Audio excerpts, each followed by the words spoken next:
ప్రకాశం జిల్లా ఏపీఎస్ఆర్టీసీ గిద్దలూరు డిపోకు చెందిన 4 ఆర్టీసీ బస్సులను గిద్దలూరు ఎమ్మెల్యే ముత్తుముల అశోక్ రెడ్డి జెండా ఊపి ప్రారంభించారు.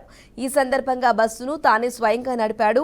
అనంతరం మాట్లాడుతూ గిద్దలూరు హైదరాబాద్, గిద్దలూరు విజయవాడ సర్వీసులు ప్రారంభించినట్లు తెలిపారు.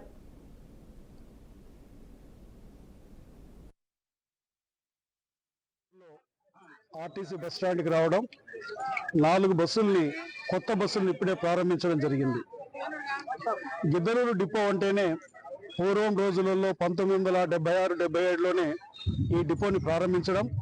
ఆ రోజు ఎన్నో సౌకర్యాలతో జిల్లా హెడ్ క్వార్టర్లో లేని సౌకర్యాలను గిద్దలూరులో ఆ రోజు మన డిపో పరంగా కానీ లేకపోతే బస్ స్టాండ్ పరంగా కానీ ఉండడం జరిగింది. నేను డిఎం గారితో ఇక్కడ ఉన్నటువంటి ఏదైతే ఆర్టీసీ యూనియన్ నాయకులు ఉన్నారో వారితో కూడా నేను మాట్లాడాను. గతంలో మనకి 82 బస్సులు ఉండేటివి, ఈరోజు మనకి 73 బస్సులకు వచ్చింది. గతంలో మన గిద్దలూరు డిపో మన జిల్లాలో 2వ స్థానంలో ఉన్నటువంటి స్థానం నుంచి ఇవాళ కలెక్షన్స్ పరంగా కూడా చాలా ఇబ్బందులలో ఉంది.